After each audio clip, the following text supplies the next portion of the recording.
Welcome everybody to both sides of the conversation. I'm John Henry, Executive Director. Today is Tuesday, so you know what that means. It's our Hidden Gem segment every Tuesday where we are here highlighting and uplifting Black and brown businesses, community leaders, and folks that are doing amazing things to impact our community. And I'm going to just tell you like this, Mark, before I even get started.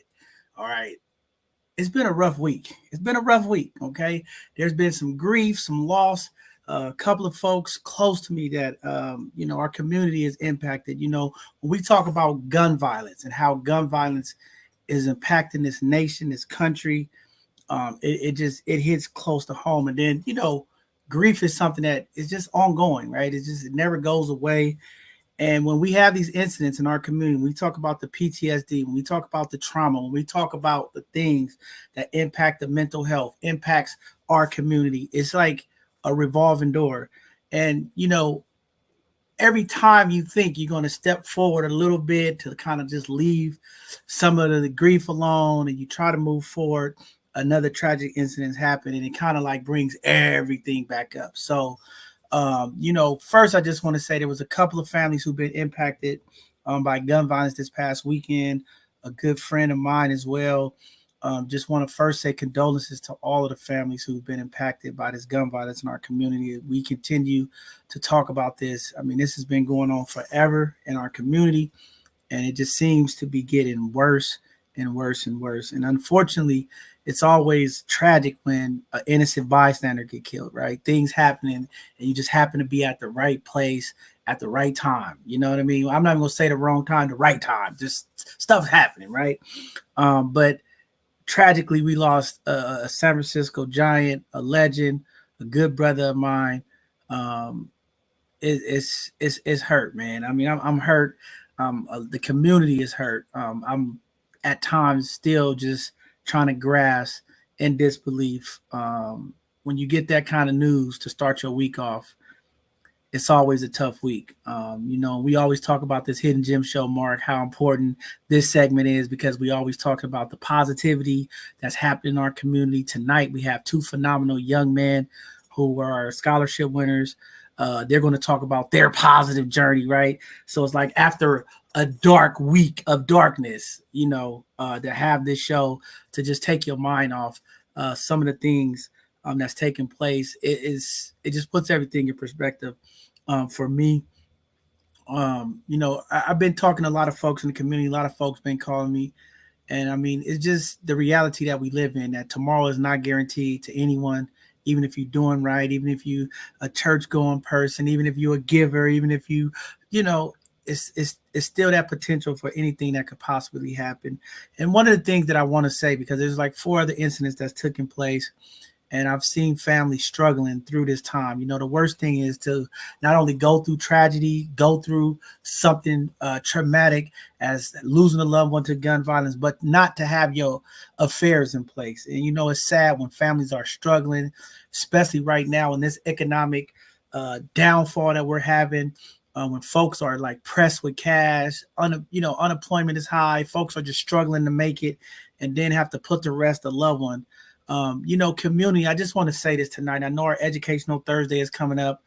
We got a brother coming on again talking about financial literacy and things of that nature. Community, we got to get our affairs together as community. We have to put life insurance. We have to put legacy planning in place for our families because we don't never know when that number is going to be called for us to check out of here, whether it's grandma, whether it's mama, whether it's daddy, whether whoever it is, auntie, uncle. We just don't know. And the last thing we want, on top of stressing off the loss of a loved one, to stress off how we're going to pay for the funeral, how we're going to pay to bury this person, how are the kids going to make it. We just don't need that. And I think as a community, we have to have the real conversation. We have to be intentional. We have to make sure that we're doing the things that we need to do business-wise, financial-wise, to make sure that we're putting our affairs in order. So I'm encouraging all of our community tonight. And there's some things that I'm trying to do to put together with some folks. But we have to put away some funding and funds for these type of situations when they take place so that we're not dealing with the burden of how we're going to bury our loved ones. We just can't do it. Chicken fried dinners and GoFundMe's is not going to be the answer. And we just got to do something about that. So I'm hurt. I'm emotional tonight. You know, these type of incidents, it just it makes you think about everything, you know. And as we are approaching, you know, the last couple of days of our programming here, being on every day and every week, you know, it's just that time to check in and rethink about everything, you know. And I want to give a huge shout out and uplift Mr. Fab. I know this incident has taken a toll on him, and I know how it feels, man. You know, I think about what we do for events, and you know, when you're about peace and you're about harmony, you're about trying to love on the people. And y'all know me, I'm about uplifting our people, bringing people together, trying to bring joy, happiness to our community, trying to bring something different, the opportunity for us to, as community, to just come together and take our minds off of the things um, that we deal with day to day in our community. To have that tragedy happen at his event that he's been doing this basketball tournament for years, um, you know, it is hurtful, man. And I just want to just uplift Mr. Fab because I know he's always trying to do the right thing. He's always trying to make sure that community has space and trying to bring young people and people from different communities together to be as one. And sometimes you know, these tragedies happen, man, and it's unfortunate because when one incident happened, it impacts us all. And you know, I know it's heavy on them, and just wanted to say we got to keep pushing, we got to keep going. It's unfortunate because I talked to some families who were out there, and they was just like, you know, John, I usually don't even bring my kids to these type of events, and then it's like that one time you're like, okay, kids, you know, this thing been going on, I know it's cool, and then you go and something happened. It's like, man, this is why I don't bring my kids, and it's terrible. So one bad apple spoils the tree, and it's unfortunate because it's so much of that happening right now. And you know, so just wanted to put that out there, Mark. It's a summer day for me. It's one of those days where I'm just like, man, I'm trying to put it all together. You know, I've dealt with my share of being a victim to this violence in our community from my family, and it just all hit me. You know, it just everything started coming back. You know, you thought like you kind of moved past a little bit, and it just all kind of unraveled and came back. And I've just been it's been a tough week, and you know, so just wanted to put that out there and just say, community, we got to continue to talk. We got to continue to work with our young people. We got to continue to deal with these egos, this anger, this fear and pain that's in our community. We got a lot of work to do. And then, you know, lastly, I was a little disappointed, you know, with all the news that's been going on in Oakland. I'm part of the chain, that information that comes out from elected officials, and there was a letter put out by the mayor of Oakland, and I was a little disappointed because she started the email off, Mark, with, oh, we had several incidents. Now, she haven't been out in the news. You know, everybody know her house was raided. The feds went in there. A lot of stuff going on. So she been MIA, right? The incident happened on Juneteenth. She didn't address it then. She didn't come out and say anything, you know, when the incident took place. And then this letter comes out today, and she's explaining we had several incidents. You know, we had several people shot at Juneteenth festival. And this is why I be talking about how they be just doing the black community, right? So she came out starting off the letter with all of this stuff that took place at Juneteenth and the violence in our community, and I'm committed. And then she jumped into the little section. Yes, my home was raided by a partner of mine. And I'm just like, really? Really, Mark? I was pissed off, right? I was really pissed off. Now, she didn't come out and say nothing. We all know that there's a lot going on in Oakland right now. You know, her lawyer has resigned from her counsel. Her head communication folks has resigned today. There's all these people that's in her cabinet that's resigning. So obviously there's some delusion there about where she stands. But she's in bold letters, I'm innocent. I'm innocent. I didn't do anything. And I'm just like, wow. So you had to highlight all of the black stuff that happened in Juneteenth, the violence, and then you come out and try to throw like a little thing about your situation. Like, why you just couldn't come out and just say, hey, you know, I had my press conference about this incident that happened at my home. Well, Bishop, this is why I tell you I don't have a very fond taste for politics or politicians, because they try to sprinkle sugar on dog and tell you it's ice cream. And people are waking up. Like you say, honestly, even going back to where you started, I hate the fact that we even put a category of gun violence when we're talking about violence, period. And there's just something fundamentally wrong in our culture, in our society, where we've lost the value for human life to where we can randomly and casually take it out because of whatever reason we're going through and feel, even if you're emotionally or psychologically feel like you're justified, there is no justification for it. And we have to find a solution, because as we can see, even the people who we trust and elect and pay through our tax dollars to solve these problems, they're just as human as us. And some of them have their issues that are greater than us all. So I'm glad that you continue the good fight, Bishop. I'm glad that you still do everything you can to keep both sides of the conversation going, so we have opportunities like tonight. I love the fact that we have two young men that in the midst of all this chaos that we can point to and see positive examples of what's going on. And hopefully this conversation will spark somebody to start moving towards protecting our youth and creating environments where we can get more gems out of our community. Yeah, I mean, we definitely need it. I mean, the investment is needed. I mean, right now with all of the cuts, I just got a call today. Our San Francisco Juvenile Hall, the numbers of young people arrested has doubled. Right, it's just like double. So it's going to be a long, long summer. Unfortunately, when we have these type of major budget cuts, this type of economic impact, and I mean, it's tremendous on our community. It's unfortunate. It's going to be dark days ahead, long summer. And we'll see how everything goes. But it's been a challenge. So it's a rough day for me. I'm still trying to lift my spirits. I'm trying to keep my head in the right direction and moving forward. But there's been so many thoughts, Mark. All I can say is I've been processing and processing. There's so many.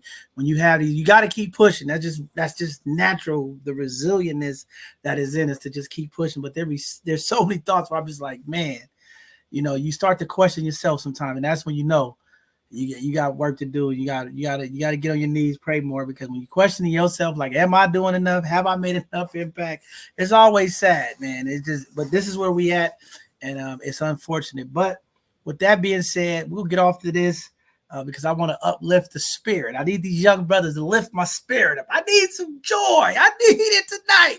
I need some energy to keep me going. So, hopefully when we bring these young brothers up, just speaking with them will speak life into me, give me the energy that I need tonight in these dark moments. And again, it is dark moments when you lose friends, loved ones, to gun violence in our community. It impacts us all. And again, we will uplift the families. We will support the families. And again, community, we got work to do. All right. With that being said, let's get to the business. We got some news and announcements we got to get to you all, and then we'll get these young brothers up here. All right. UC is declines proposal for San Francisco downtown campus, and Mayor Breed is exploring alternatives with the HBCU. Very, very hurtful news. I'm like, I wanted to see the UC system do more. I thought this was an opportunity to see in our HBCU college graduate students come in with the satellite program. I really wanted to see the large educational institutions come together, put a campus downtown, make a way where our young folks could feel like there's an HBCU here in San Francisco. So it's unfortunate to hear UC decline the proposal. But again, our mayor is looking at other alternatives to bring an HBCU satellite college campus here in the city. More to be done. We got to keep fighting. We want to see some of this here in San Francisco. I think it would be great. I think it's something that we need. But it was just sad to see as much money comes through UC system, as much things happening with equity and inclusion and all these great things. There's many great things that the UC system does for our community. But that one, I think they dropped the ball on. I wish they would have picked that up. But again, it's business. This is what's taking place in our city. It'll be nice to see a HBCU satellite there. All right, San Francisco schools. All bad news today. San Francisco schools expect to cut more than 500 positions as they get ready to do their 2025 budget cuts. As you all been knowing, we've been talking about it here. We've been fighting, rallying at the school district. There's a number of schools that are going to be impacted in our Black and brown communities, and it's unfortunate that those schools will be cut and closing. And then all of these staff, we already talk about how classrooms are overcrowded. I don't know what's going on in our educational system. I just don't know in the next 10 years, Mark, how it's going to be sustainable for our community. When you see these news stories and you look at, $113 million cuts here, you look at all of the cuts that's happening in the state and across this country when it comes to education. I just don't know where we're going to be at and the education climate in the future. You would think that people want to invest in our young people. People want to invest into the school system. But it's sad when thousands of teachers are waiting for pink slips, not going to be rehired. Again, it's very tragic. We got to do more, community. This is why this voting season is important. We got to get out and do our part, do our civic duty, and make sure we're doing our part to uplift the things that are important to us. We have to find a way to put education back, number one priority, not only in this state, but across the U.S. As education is so important, our teachers need to be affirmed and validated, and we need to get behind them and make sure that our voices are heard this election season. Get out there, community, and do your part. Also, the Surgeon General declares gun violence a public crisis. The U.S. Surgeon General, Dr. Vikram Mehta, declared gun violence as a public health crisis, advocating for comprehensive approach similar to historic anti-smoking trafficking campaigns to advocate to stop gun violence. I think it's more than a public crisis right now. I think it's an extreme emergency. We have to find the dollars and the investment to combat it. And I don't just think it's one solution. I think it's many, but there is an investment that is going to need to happen. Again, when we talk about mental health, when we talk about guns in our community and violence, there's an investment that is abundantly needed, and we're going to have to make those investments. Also, California, Hawaii is among the 15 states absorbing elevated coronavirus levels of water wasting, sewage, as the COVID numbers continue to increase. I mean, I've been in some meetings hearing about some of these issues when it comes to standing water, us being below sea level in certain areas. We got to do something about this. They got to make investment in our infrastructure. When we don't have the proper drainage, when we don't have the proper sewage center, we put our public health and our safety in our communities at the highest risk.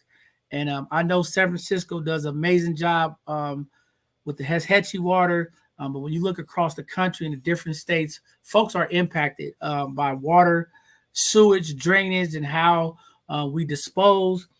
They are seeing more and more of the viruses sitting in these waters from COVID and things of that nature. And we got to do a better job. But again, it's investment. And we would like to see those tax dollars, all these bond measures and all the increases in our taxes for homes.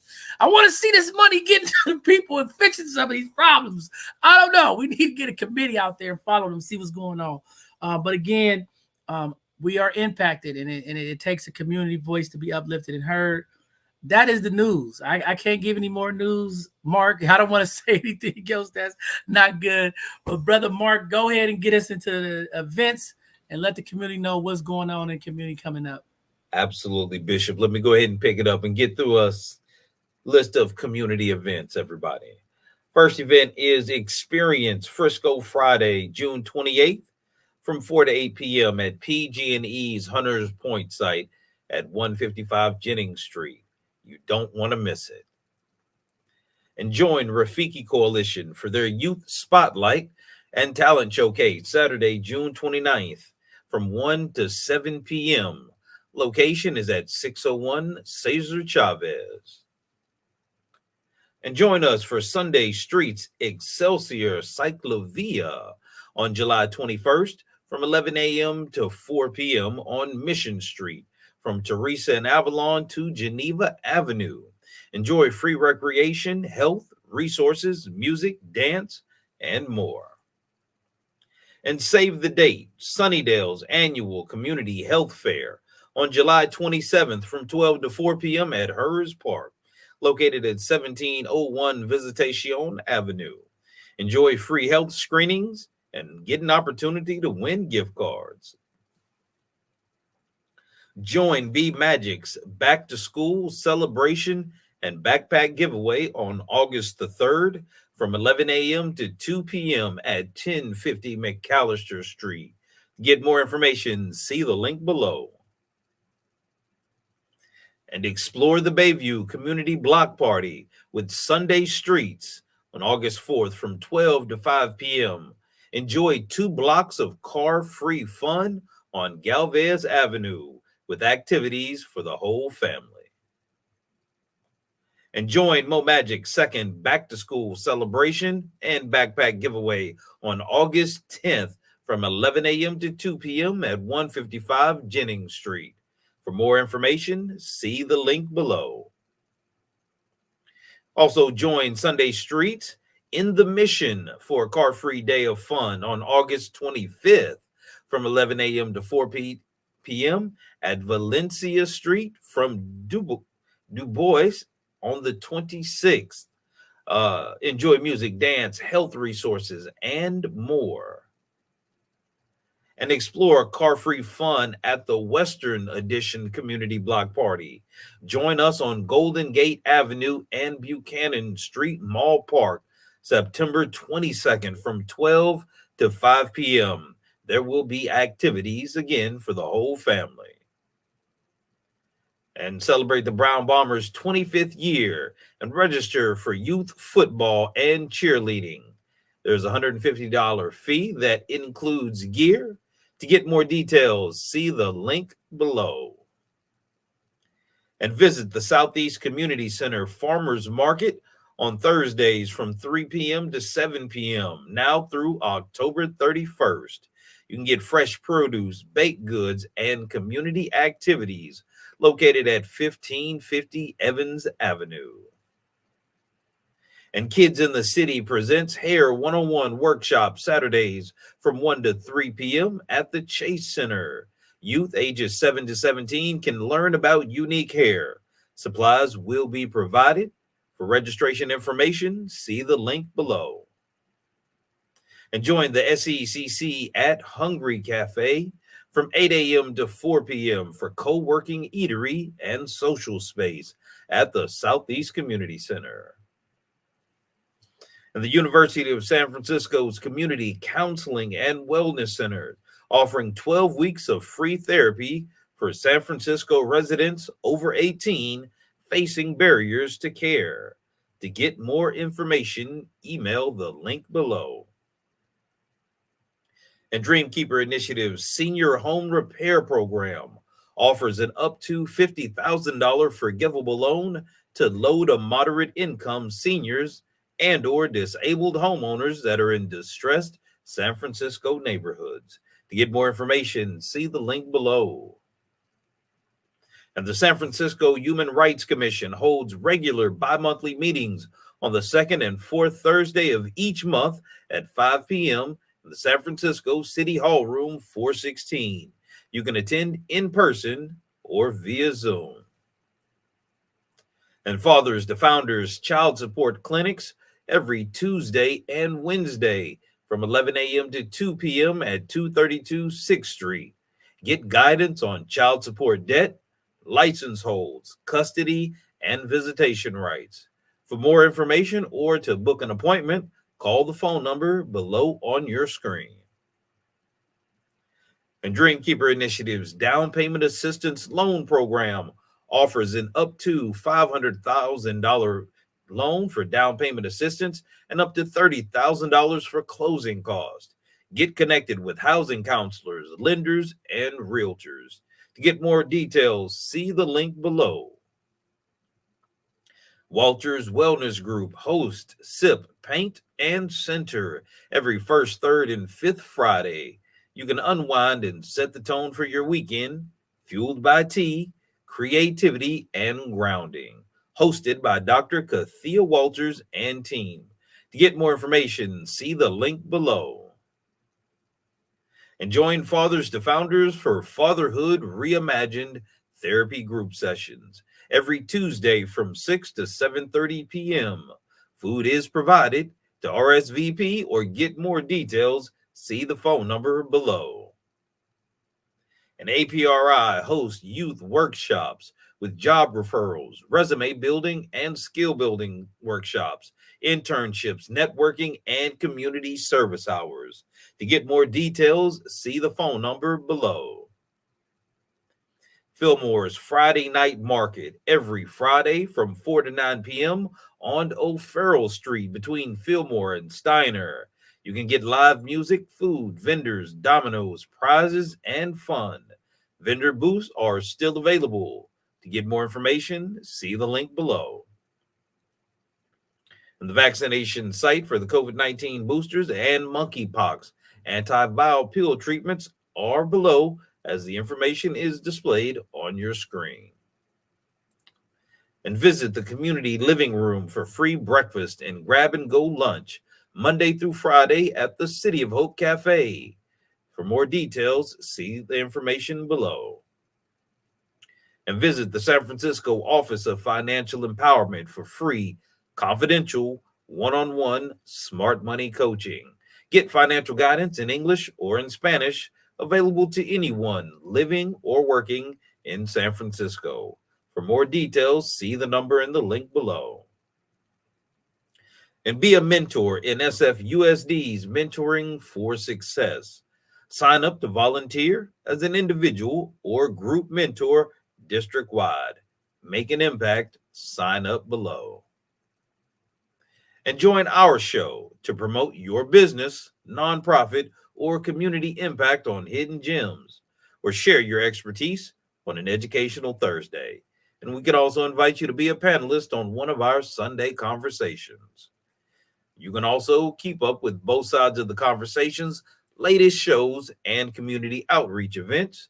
Follow us on all social media platforms. You can also subscribe to our newsletter at bsotc.org.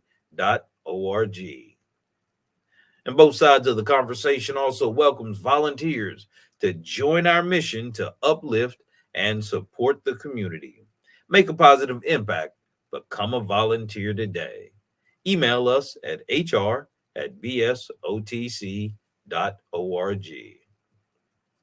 And also, both sides of the conversation invites your support for our podcast and community engagement. Your generous contributions will greatly aid us in enhancing our programming. We also want to take this time to acknowledge the Dreamkeeper Initiative and all of its support of both sides of the conversation's programming and San Francisco's diverse Black communities. To learn more, see the link below. And also, don't forget to tune in for upcoming shows. We have Educational Thursday, where we will be discussing the hidden value of life insurance. And our next upcoming Sunday conversation will return in July. And that does Mark! I got to give you a lot of love, Mark. You do this so great. Look, I cut you off again. I don't know. I got a sticky finger on me. I don't know. Hey, great giving up all of the knowledge and information for the events community. Mark is the voice, okay? He is the voice. He does a phenomenal job. Thank you, Mark, for getting through all of our events. I don't know what happened. The soundboard just take it off. Wait, he ain't finished yet. Hey, community, check us out this Thursday, as we will have another Educational Thursday about finance. We got another brother coming in here talk about this finance stuff. Brother Mark, did you get to wet your whistle? He did so much. Now you got to still introduce our first hidden gem tonight. Go ahead, Brother Mark. Absolutely. Our first hidden gem is a gentleman by the name of Mr. Chima Oluwo. He's an incoming UCLA freshman with a 4.03 GPA, is deeply engaged in political science and jurisprudence. A former ASB vice president at Deer Valley High School, he now interns for Delaware's lieutenant governor and his city attorney. Chima's passion for civil rights has led to numerous mock trial accolades, fueling his ambition to open a law firm and create a political organization for marginalized communities. His robust involvement in community and politics showcases his commitment to making a significant societal impact. So with no further ado, Mr. Chima Olawale. Hello, everyone. Yeah, this brother right here, all I can say is, brother, you a bad brother. You know, I don't know, community. If y'all gonna hear the young man speak tonight, but when I met this young brother, y'all see that glow. All I can say is his energy. He's about the people. He's about change. He's assertive. He will be an elected official somewhere. I don't know. I don't know if you're gonna be the mayor. I don't know if you're gonna be the governor, brother. But you got it. That's all I can say. Well, welcome to both sides of the conversation, brother. Tell the people a little bit more about you, some of the things that maybe we didn't highlight in the bio. Thank you so much. I want to first off and say thank you to Mr. John Henry and Mr. Mark Scott for giving me this wonderful opportunity to come here and speak before you guys. So I want to say thank you. Well, so my name is Chima Olo, and I am originally from San Jose, California, but I moved to Antioch, California about 9 or 10 years ago. I attended Dallas Ranch Middle School, where I was the ASB president, and I actually got to make a TV appearance on KTVU Fox 2 News during the coronavirus. Now, fast forward to high school, I went to Deer Valley High School in wonderful East Bay, Antioch, California. You know, it be getting hot out here sometimes, but I still gotta love the East Bay. You know, this high school gave me so many wonderful opportunities.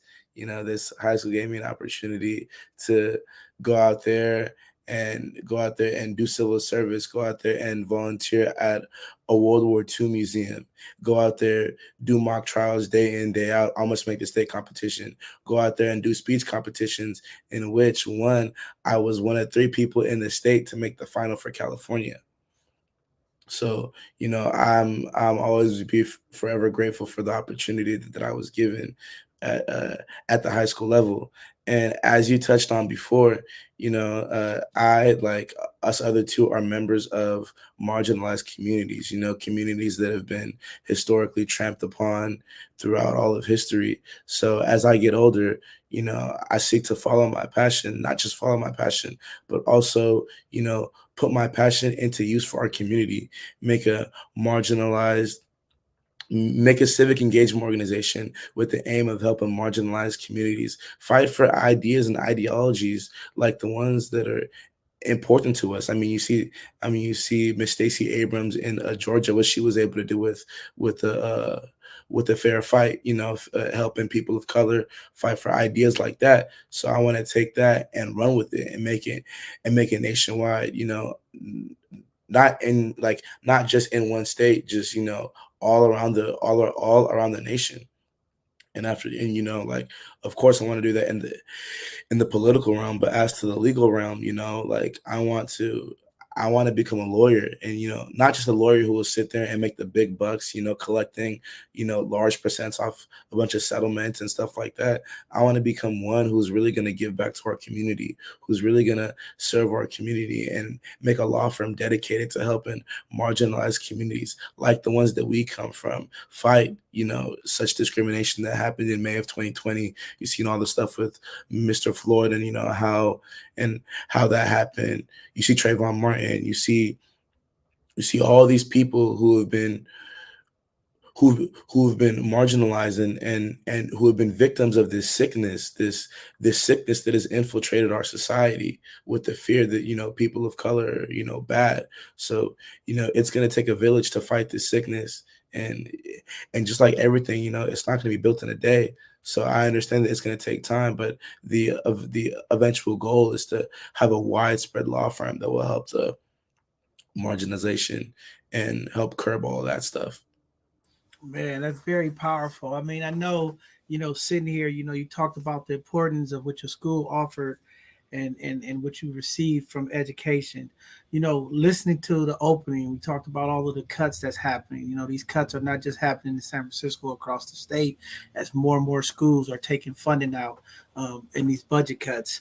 You know, having you as an honor roll young man, 4.3 GPA. I just got to give you an extra clap for that, brother, because, you know, so many times, you know, young black males, the stories aren't so great.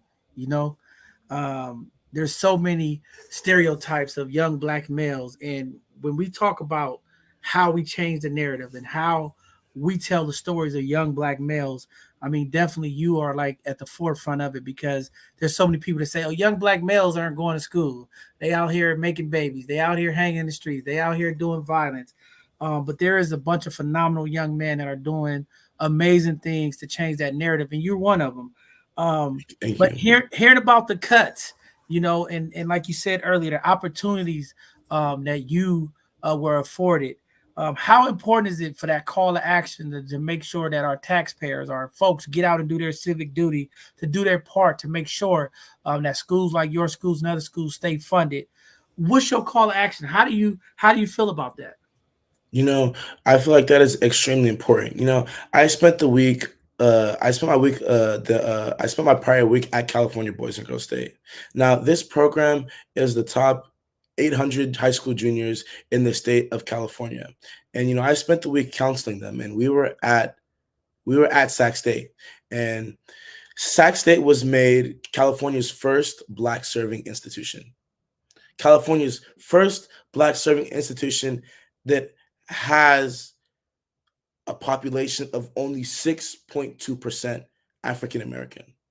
Now, that is the largest in the CSU, in the entire CSU system. Out of every single CSU, the largest is only 6.2%. Now, if you turn to the UCs and UCLA in particular, it is well below 4%.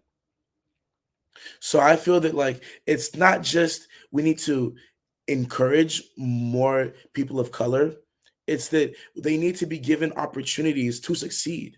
People of color are well qualified as their peers. However, if you look at the peers compared to the amount of opportunities that they have to succeed, it's minimal.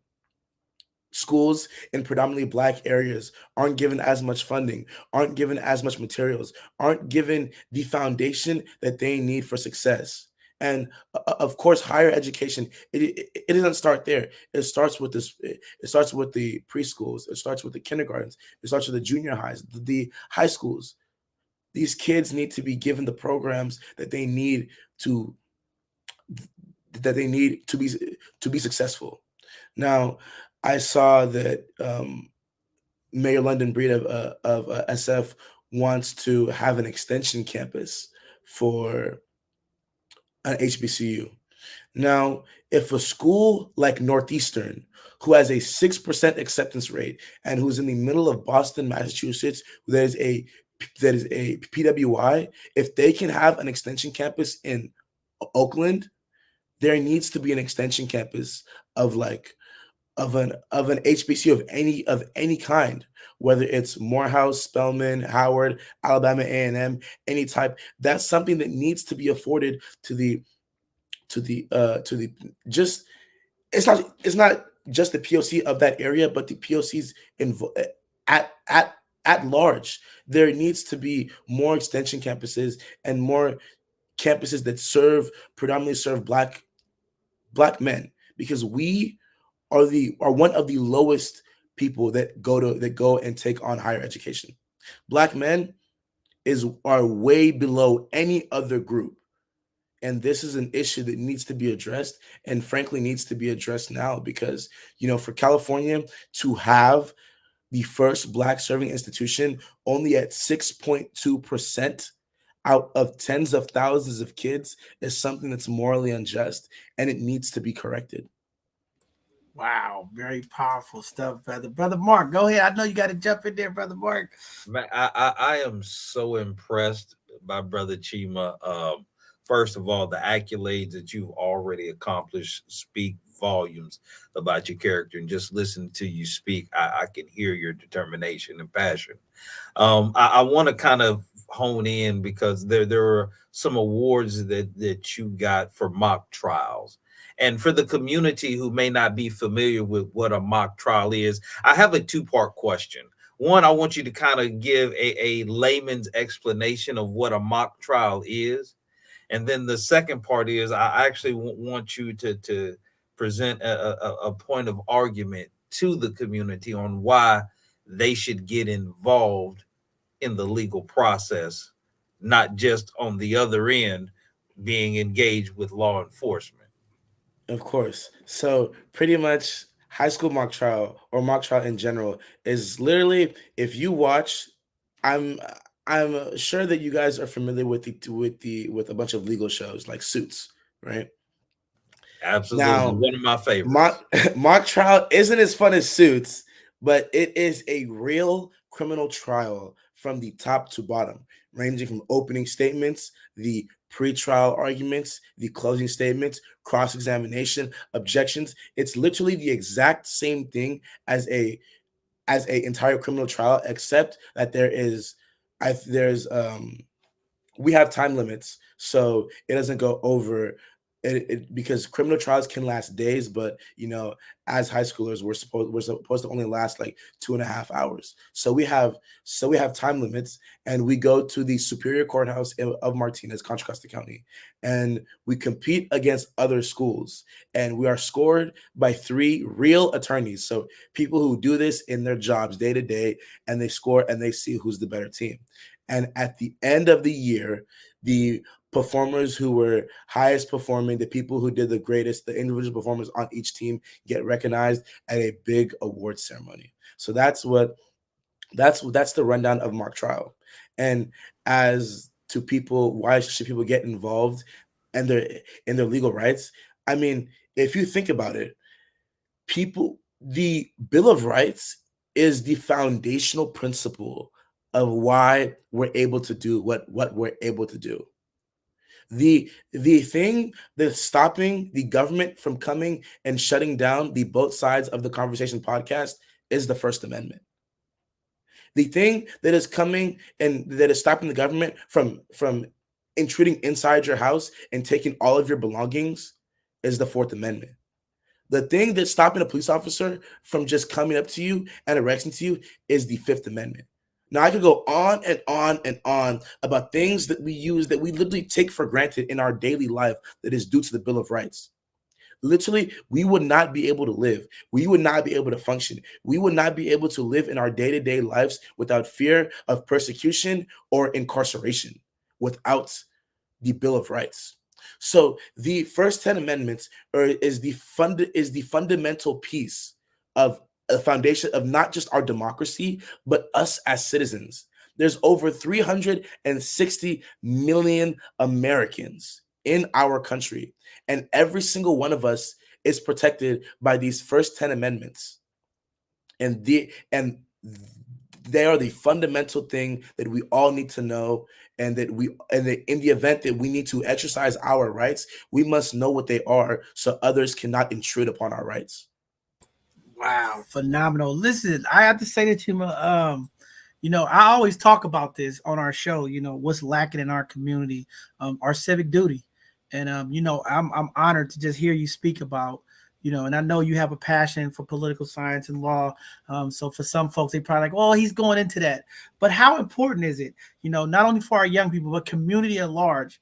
And I'm glad you're here, because I keep saying we have to educate our community about their civic duties to really understand the processes so that they can get engaged and get involved. A lot of times in our community, folks are just worried about the presidential election and forget about the stuff right here in our backyard, day-to-day lawyers, day-to-day judges, day-to-day DAs, day-to-day political folks, councilmen, city supervisors, things of that nature. How important is it to make this education accessible and real to our community? How important is it to you to make sure that you think that we're putting this out here for community? Malala Yousafzai, the youngest ever Nobel Prize laureate at 17, said that education is a fundamental right that can ensure societal change. Now, the most important race isn't the race for president. It's not the race for vice president. It's the race of who governs our local communities. Education is a power reserved for the states. Education is a power reserved for the citizens that live in each and every state, the millions of Americans that live in California. It is imperative that we elect leaders that don't ban books, that don't stifle speech, that don't encourage corruption. We must educate people, especially within our communities, on the importance of one acting civically engaged. And I don't just mean by voting. I mean by going out there and educating members of their communities on what it is to be an active citizen, on what it is to be an active citizen. I cannot emphasize that enough. To be an active citizen, I don't just mean you pay taxes and you go to work, and you have to actually engage your community. Fight for what you think what's right. And if someone is fighting for something you don't agree with, you have a conversation and you talk. That is what it's about. You educate people. You don't fight with you don't fight. You use your words and you educate people. It is very important to educate the members in our community so that we can have a more educated society. I apologize. I'm very tired today from work, but we have a more educated society, and that our community at large will be more engaged in what happens and what goes on in each municipality and locality. Man, all I can say is, man, young brother, you so powerful. I want to ask you one more question. I know you're tired, but I gotta ask you this. You know, you told me you a podcaster. You told me you ready to go. You taking over this platform. So I have to ask you this because as a young black male who is, phenomenal, here on this show, I talk a lot about some of the issues that impact our community, why we're not growing as a black and brown community, especially in the black community, why we're not moving forward. Our elders. And I want to ask you this same question that I always ask people, because I feel like our community is held back because so many times the elders are not passing the torch to the young people. And so many times I get pushback and I always hear, oh, the young people, they're not ready. Oh, the young people, they don't take it serious. Oh, the young people, it's all these things that I'm hearing when I say, we got to find some young people and give them an opportunity to lead the community. And it's this fear from our elders of helping promote our young people, giving them the networking opportunities and putting them in position to move us forward. Me saying that, and I'm not sure all the connections you have with elders in the community, pastors, different things.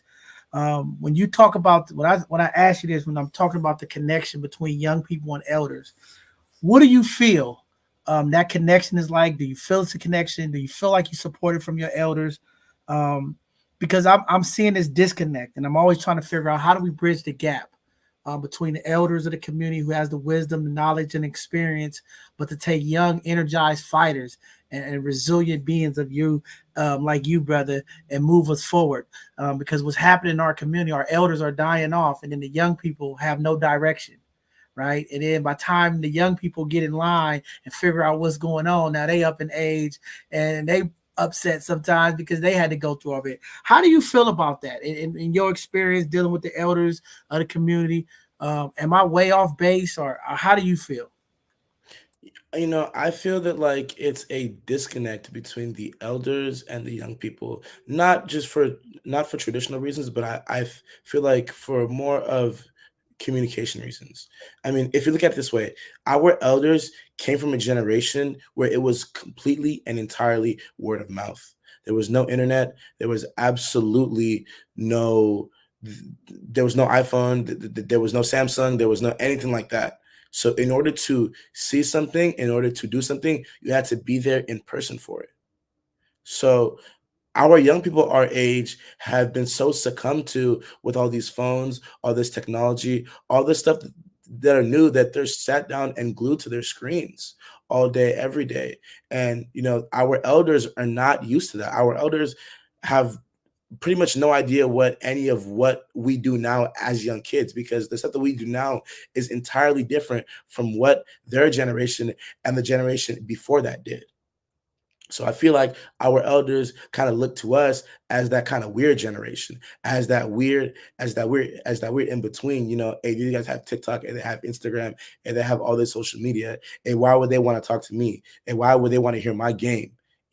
And I also feel like it's kind of our fault too, the young people in this situation, because we're so glued up into this. We're so on social media. We can see everything at any time. We can, Google anything, that we don't ever take time to, and take a step back and be like, I want to listen to what to what the pastor had to say, to what the elder had to say, to what the grandp had to say, to what the grandma had to say, So I feel like it's kind of like an issue between both, where we got to bridge that gap by, what I'm saying, education. We got to, have places where we sit down and we talk. Everybody can learn something every day, regardless of how old you are.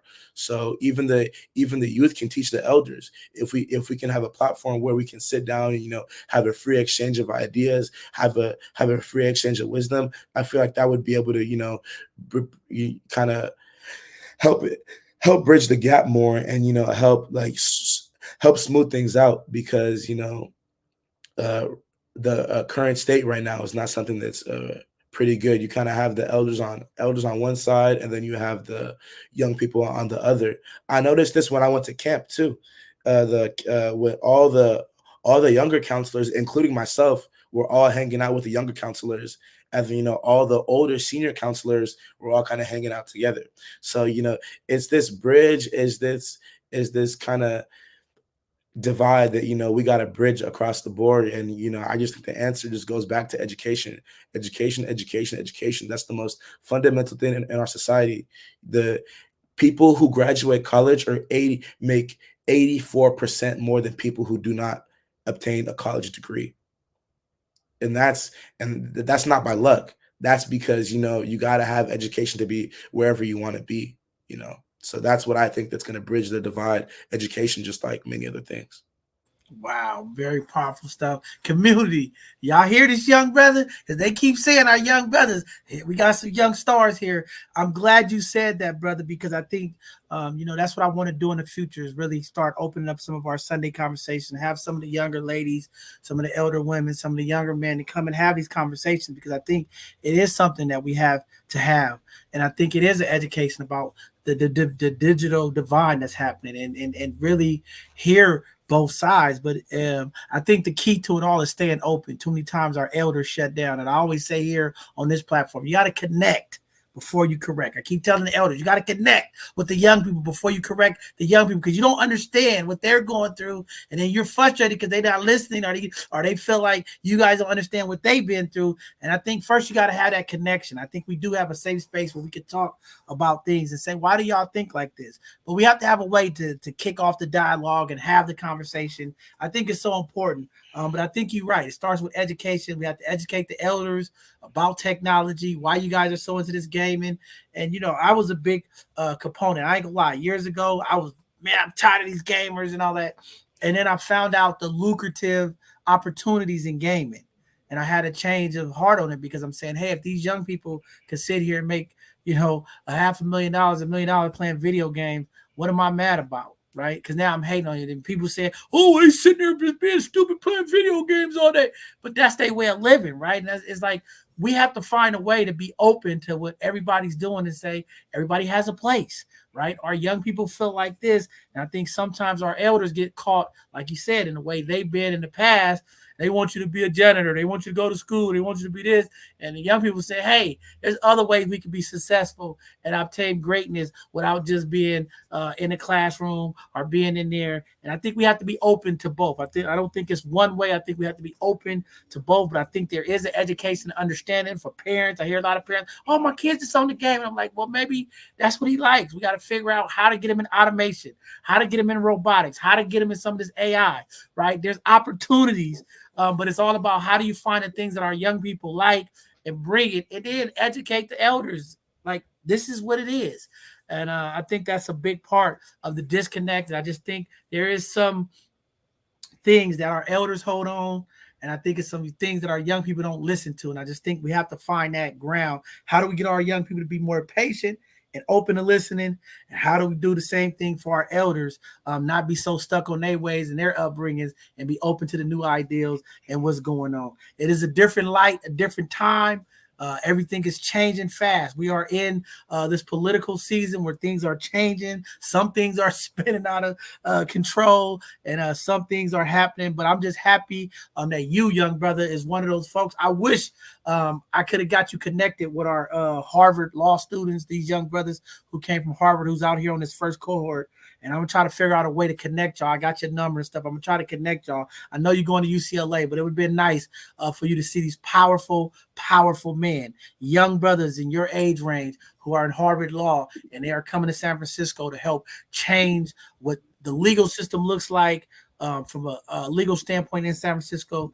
But it was just powerful to see these 10, 12 young Black males who look like you, very articulate, very sharp, coming to make waves. And young brother, I'm confident you will be a change maker. You will be an elected official somewhere. And I just hope you stick to your compass, your moral values, and your principles. Because as you clam that letter, I know you said these lawyers, now they get up there, these fancy lawyers, they turn into sharks. They making $800-900 an hour. Okay. And they like, I don't care about you. We'll go here and work a deal and get you out here. Fight for the people, young brother. Stay committed to the work. And, just proud of you. But before we let you go, we want to give you an opportunity to give some shout outs. Anytime folks come on here on this show, because it's the great show. It's always about positivity and uplifting the people. But for you tonight, I want you to give those shots out to family, friends, teachers, whoever who were part of Shima's journey here, because I know it takes a lot, and I know there's ups and downs and challenges, and I know it's a lot of times we want to give up, but it's those people. And I don't want them to say, I saw you on both sides of the conversation. You even shot me out. I was there when you wanted to give up. It was because of me. Hey, make sure you get them people a shot tonight. And we'll let you go with some parting words, and then we'll get to our last hidden gem. Of course. Thank you so much. If you ever want me back on this podcast, you have my number. You know where to hit me up, and I'll for surely be so happy to come back on the podcast and talk, sit down and do whatever. As for the shout outs, I want to shout out my wonderful mom and dad. They help me through everything I do. They're always extremely supportive.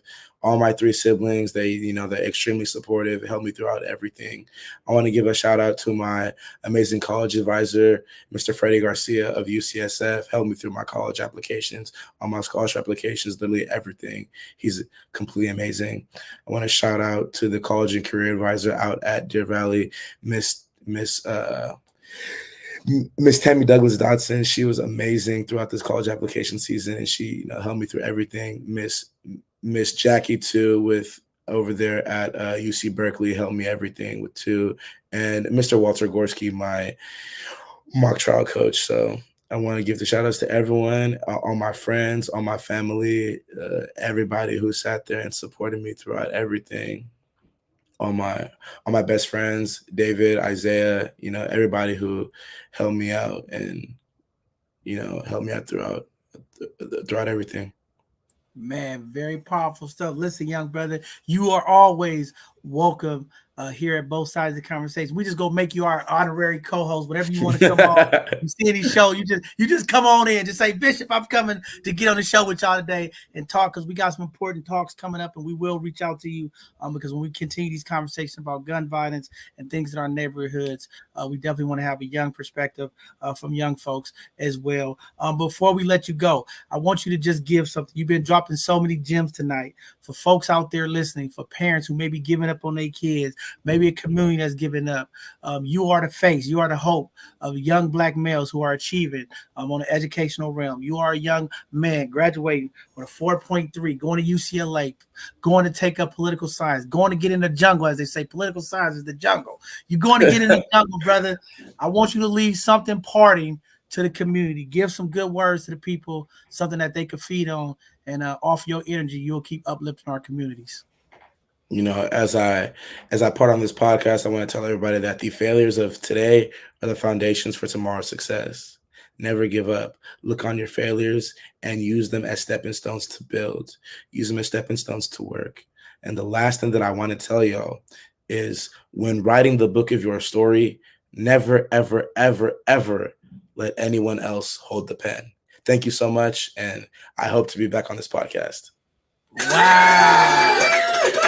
Man, all I can say, community.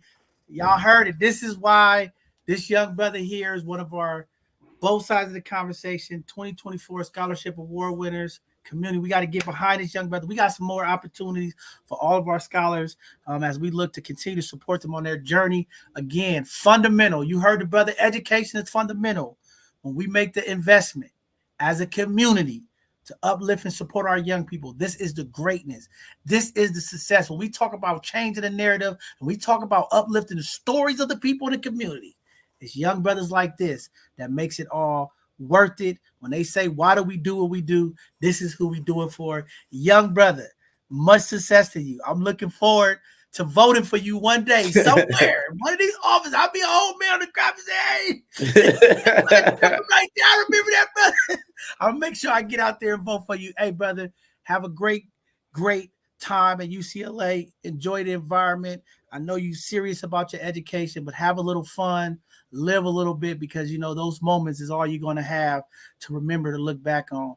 But take it serious. Whatever we can do to help support. If you ever need some support, reach out. My phone line is always open. My extension is always open to you.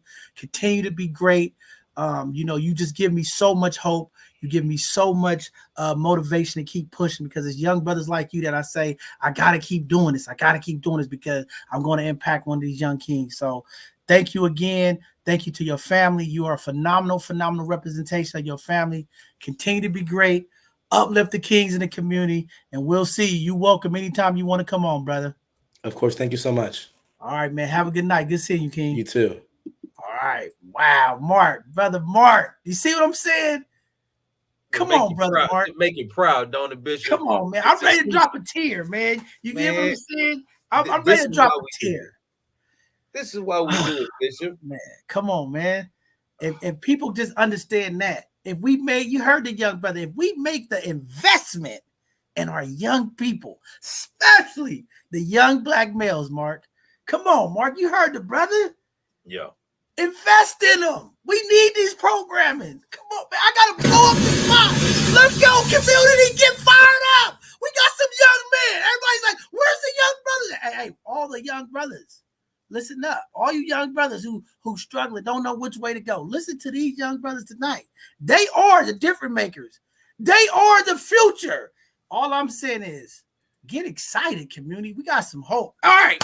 With that being said, Brother Mark.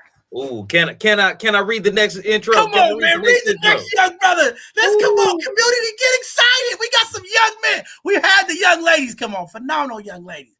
Beautiful. We got to go extra hard. We got to drop an extra bomb for the young brothers. Let's go off the spot. Brother Mark, let's go ahead and read this next hidden gem up. All right, our next hidden gem is Malcolm Goodman, a 17-year-old recent high school graduate, is set to attend Morehouse College to study in the cinema, television, and emerging media studies program. With a solid GPA of a 3.0, Malcolm has already achieved remarkable academic success, earning 2 associate degrees from Skyline College with high honors while participating in dual enrollment. An active community member, he has been involved with the Skyline College Black Student Union, the Community Service Club, and the Engineering and Robotics Club. Malcolm, who has been recognized on the Skyline College Dean's List and received the African American Regional Educational Alliance Award for Academic Excellence, aspires to become a filmmaker and writer, aiming to direct movies that make a significant impact.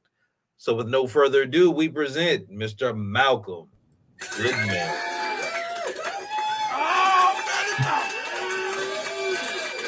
Listen, brother, all I can say is, one, I'm honored. Okay, I'm just honored because anytime a young man has the name Malcolm, you just know it's something great. See, it was something that was already there that you didn't even know.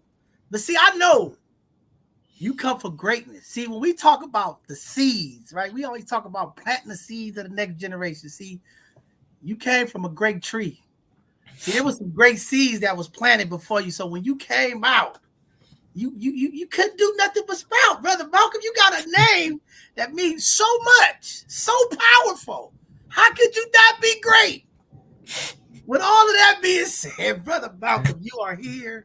Welcome to both sides of the conversation. I'm just excited. One, you are a 2024 Scholarship Award winner.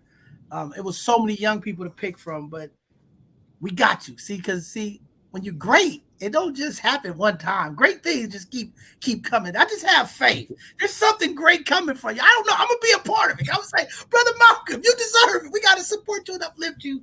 But brother Malcolm, you are here.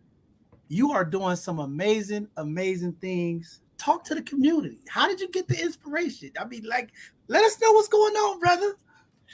Well, firstly, Chima, I just want to say thank you to the both of you for having me on this show and giving me the opportunity to kind of just speak to the people who wouldn't have heard my voice.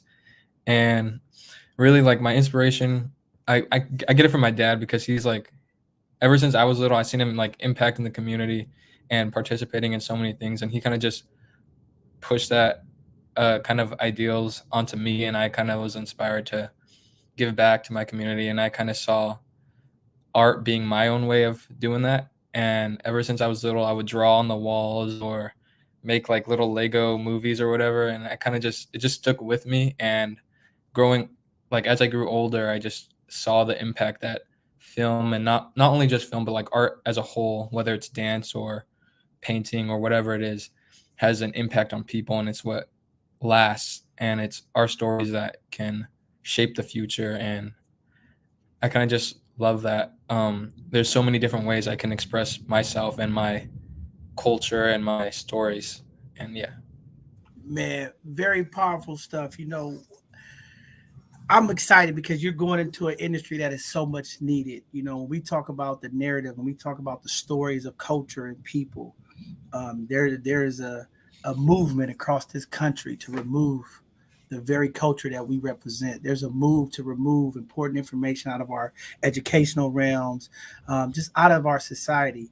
And I think it's so important to have young people who pick up that history and continue to tell those stories and continue to elevate what's happening.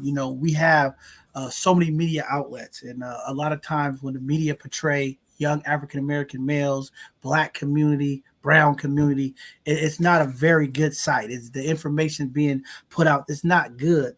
And I'm always saying we have to get our young people to be in the social media, into the media, but in a way that it uplifts the culture. And I think it's so important. You're going to be a Morehouse man. I mean, I know that means a lot. Because I've been down there to Atlanta. I've checked out a lot of what they're doing. They just had a big thing when President Biden was there. Those young brothers are so powerful. So to have a brother Malcolm going to Morehouse, I just know something great is going to happen. It just has to happen. But you talk about writing on the walls and the things you did as a young man. I bet you your parents, they didn't understand what was going on. I bet you it's like you dirtied up the walls and you was already displaying your greatness. Saying, hey, I see a vision. I'm going to do something great. As you evolve, growing up in middle school and elementary school to high school, I mean, to have that wherewithal. See, I'm all about visionary people. I just think God gives some people eyesight and vision that other people just can't see. And that's just the reality.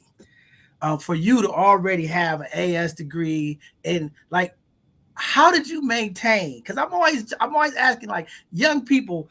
We had some of the young sisters come on. They said, staying busy is everything. How did you manage going to college, going to high school, and developing your art skills and the stuff that you do, and still stay on top of your game, top of the class? How did you do it, brother? I kind of have to give a props to my parents, really, again. But I feel like staying busy, I feel like that didn't really work for me. I feel like kind of just giving time to yourself and giving time to your brain to allow your brain to not be so focused on like one thing, like whether it's homework or a job or whatever.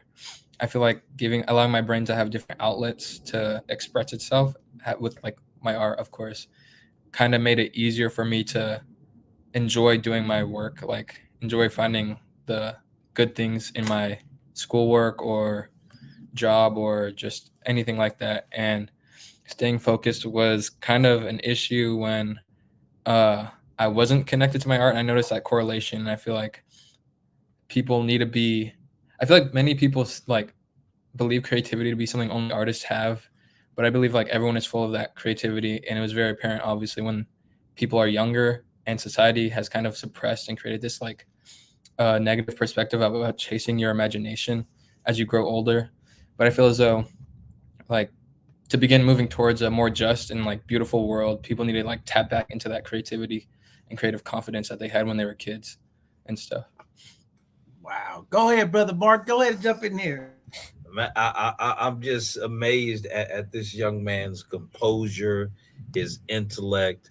Again, to be as young as he is and already have 2 degrees that he completed while in high school, like the determination, the focus. I know your parents are proud of you, but I do want to kind of get a little bit personal, because for somebody who has a focus of going into cinema, it's one of the most powerful forms of media and expression. I mean, you literally can shape ideals in the culture at large with well-crafted cinema.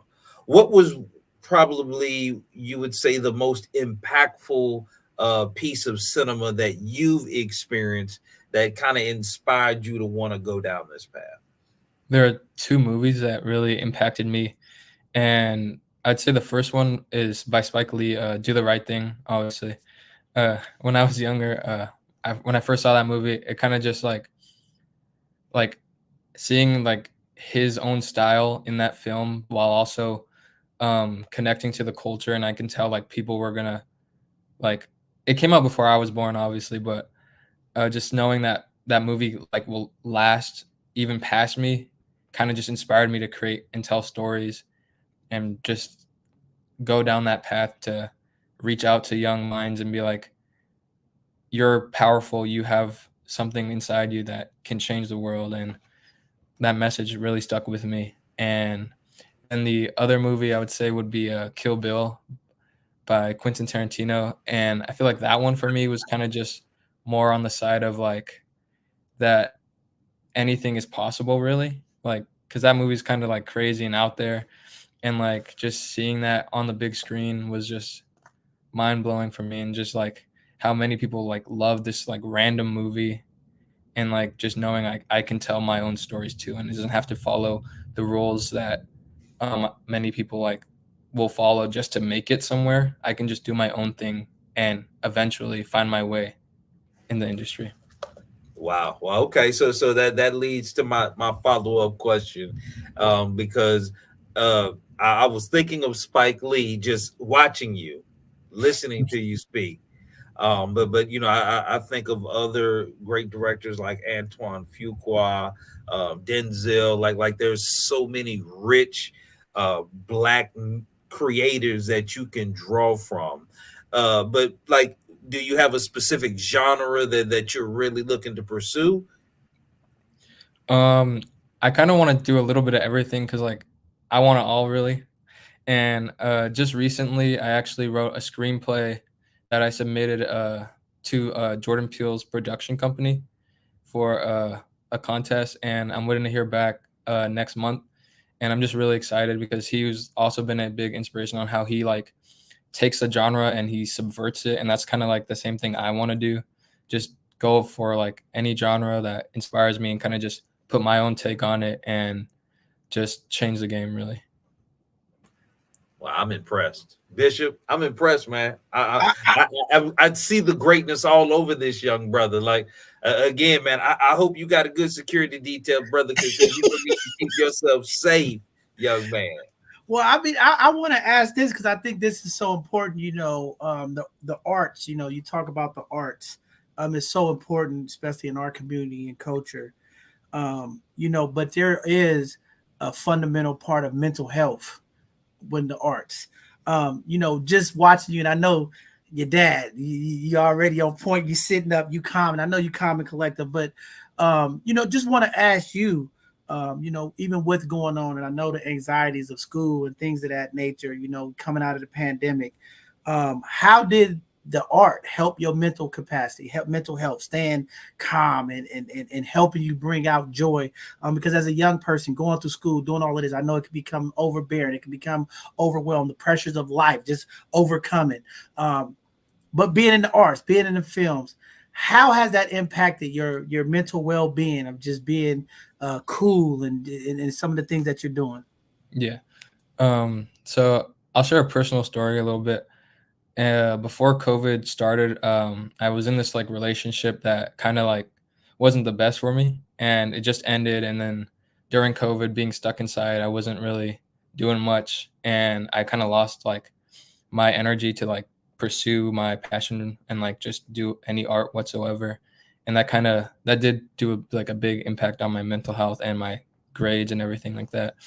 And then coming out of the pandemic, I began to reach out to like my resources, and I started to pick up the pen again or the crayon or whatever it be. And I kind of just noticed that the art was there for me to make myself feel like I am like worth being here, and like being able to get my ideas down or my thoughts into stories or into poems, or take a picture that could have so many different meanings to me personally, has been something that just kind of brought me a sense of comfort within my own body, and just really helped me outgrow my negative mental health space. And yeah, like just having Wow. that outlet. I mean, that's very powerful. And, I just want to say that, one, I commend you um, for being a young man, being vulnerable to have that conversation. I think that's big, so I take my hat off to you because, we talk about mental health in our community. We know the stigma that come when we talk about mental health and where we at. It's sometimes a conversation that don't want to be had. During COVID, I experienced, such a large increase of young people who committed suicide, who was going through different things, just didn't know, just didn't feel what was going on and just didn't feel a part of things. And I just think that's huge that, you were able to be vulnerable. And I say this on this platform all the time. One of the ways we're going to fix mental health in our communities, we have to have all people able to be vulnerable to talk about what they're going through, because that testimony, that story is going to resonate with someone else and say, hey, if young Malcolm could talk about what was pushing him, I know I could get through it. Right. And I always say it's the story of overcoming that hope, that if this person could do it, I could do it. It's just something about our community when we talk about the show me, just if I see you do it, I could do it. It's like the old story, they had a time in track and field, right? One dude won 400 meters at a certain time. He could never break the record. Everybody just thought they could never break the record. But one day, one person broke that record. And after that, it's been broke millions and millions of times, right?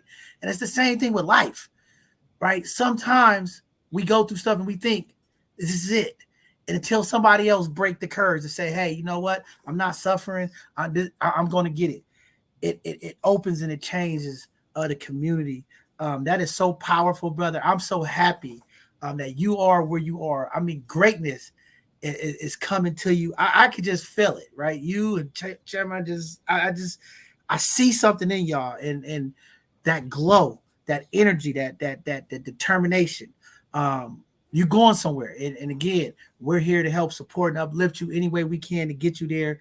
Because I think your stories, and it's the good thing about theater and art, right? You got the book, right, that you can read, and some people not in that. Just think you got the most powerful tool. You're going to do it on television, on media. Like, you're going to get all of the eyeballs focused on what you're doing. So I think it's so imperative that you just continue on your path, continue to be intentional, and utilize your story, your testament through your work. Because again, we all have a lens that we see things, and that's the most important thing about us as human beings walking around. Everything is seen in different perspectives and different lenses. And I think you covering all the different genres is just going to help you, because you get to see it from this powerful young man, Malcolm, coming from an amazing area here in California, and just being able to go to Atlanta, see something different, take that California lens and create. Who knows what's going to happen? I mean, Tyler Perry better watch out. We got our own, okay? we gonna do something great. But lastly, you talked about COVID. You talked about the pandemic a little bit. A lot of the young people who came on our show, why I'm so excited for you all that graduated is because as elders, as an older person, I never been through that.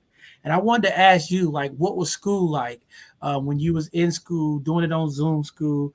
Do you feel like it was productive? Do you feel like it was a waste of time? Like, how was it? Because I always want to make sure that the community understands, like, while we celebrate y'all for graduating, doing greatness, like, I also want the community not to forget, like, these are the young people who went through a pandemic, something that's never happened in this country, right? And they did it. They went to Zoom school. They was isolated from their friends, and y'all still stayed focused and graduated on the honor rolls. I mean, come on. When I was on Zoom school, it was my freshman year of high school, so I was totally new to like what high school was, and it kind of felt like it was like a weird middle space, like between middle school and high school, and I didn't really feel like, once I was a sophomore coming back to the school, I felt like that sophomore year was my real freshman year. And it was kind of just a weird, like, in-between thing that, like, I wouldn't say it didn't matter, but it kind of just felt lifeless a little bit. Like, we weren't as connected, and it was kind of like, once you log on, you're there, but once you log off, there was nothing like really sticking or staying with me after that school, because I was already home and I was already in that kind of mindset of being home and staying home. And I feel like that it's really, like, I feel really proud of like my peers in general for being able to make it through that, because it's a very hard thing to like stay focused and stay like wanting to push your academics and go for that while you're on a computer screen and not actually with your peers or with a teacher, being able to talk with a teacher and stuff like that. Wow, very phenomenal. I know I said I had one more question, but I got two questions. The bishop is always coming up with great things. Now, I have to say this because I really felt this when you said, when you started off, and I know you have a phenomenal mother who has just a lot of love for you and pouring to you. But you kicked off and you acknowledged your dad. And I want to ask this question. I know your dad has played a pivotal role in your life. I know he supports you. He's always there for you. So many young men in our community don't have access to a father or a father figure. And so many times it hurts because, we see our athletes in the NBA, we see our music folks, we see all these folks who evolve to be, celebrities and different things. And I always get a little hurt because I always hear the brothers acknowledge their mothers. They never acknowledge the fathers. For you to have a phenomenal father, I know you got a phenomenal father. I told you, the seeds that you've been planted, brother. You come from some good seeds. But from your perspective, from your view, how important is it as a young Black male having a father figure, someone who's involved in your home? How does that make you feel, and how does it help? How did it help you propel to overcome all of your obstacles? I think the impact of my dad and like having that figure in my life has really gotten me to like be beyond who I was meant to be, and is really pushing me forward, because I feel like without him, or without a figure like him in my life, I would kind of be less, I would be less confident and more afraid to do the things I've truly wanted to do. And he kind of just instill that confidence within me and push me off the deep end, so I can be a proud of myself and be like expressing myself in many different ways I can, and pushing myself beyond what I thought was possible, like achieving my associate's degree, because I didn't think that was possible back then. But with him in my life, I just kind of saw it and I went out and got it. Man, phenomenal. I mean, Brother Mark, this is I'm just happy you said that, and I know your dad's phenomenal. He does a tremendous lot for the community, for people, and I'm just glad you said that. I wanted you to say that tonight because so many times in our community, there's a missing piece in our family dynamics, and I want the elders, the men of the community, to understand how important it is for them to be in the house and in their kids' life. And I want the ladies of the community to understand how important it is to have a father in the house. Because yes, we have some phenomenal women that do great impact on our young people. But when you have a young man, there's nothing like having a father, having a man of valor, a man of principle in the house. Because when you have that man in the house, like you said, it pushes you to that extreme. It gives you that confidence. And a lot of our young brothers out here are struggling with confidence because they don't have that male figure in the house. A lot of these violent activities that's happening in our communities because we don't have solid men in the house. And I'm a big believer that when we get these male figures connected with our young people, even if they're not in the house, but get connected, it does something to the young man's ego, to his confidence, to his ability to be, his desire to be great. It's something different. And man, you are blessed. And that's why you have the great name Malcolm. You come from this greatness. But just happy to have you here tonight. I know you got things to do and places to go because you are great. But before I let you go, I see you got your both sides. I didn't even trip off. You got your both sides of the conversation, Adam. Oh, man, I feel proud to have Brother Malcolm rocking the hat tonight. Look at that. All right, Brother Malcolm, before we let you go, I want to give you the same opportunity to give a shout out to all of the amazing folks. I know your family, but to all of the folk that you feel were a part of your growing, whether it's teachers, friends, community. I don't want them to say you was on both sides of the cover. I remember when I was there to help you, man. You forgot I helped you with that essay. Now, make sure before you get out of here, you give a shout out to all of the amazing folks that helped you. And if you want to give away some parting words to the young people watching, to the elders, I think it'd be important that, when we have young people, we always want to give you the platform to speak up and give something to the people as well. So go ahead, give your shots out and leave something for the people tonight. Okay. I first want to shout out my parents, of course. They're great to me, and I just love them so much. And then I want to shout out Morehouse College for seeing something in me and giving me the opportunity to learn and pursue my education and give me a platform. And I also want to shout out my big brother, Dominic, who's been my right-hand man with my stories, who was there riding beside me. And I want to shout out my friends, Micah and Gio Raiden, and my partner for my clothing brand that I started up, Camille. She was really helpful in designing and creating my ideas. And yeah, I think that's all I have for the shout outs. And then for a parting message, I kind of just want to say, don't be afraid to follow your dreams. Like, keep that dreamer inside you. Don't let it die, because that's what you're meant to do, and that's what you're meant to be. So follow that, chase it, and hold on to it your whole life. Don't ever lose it.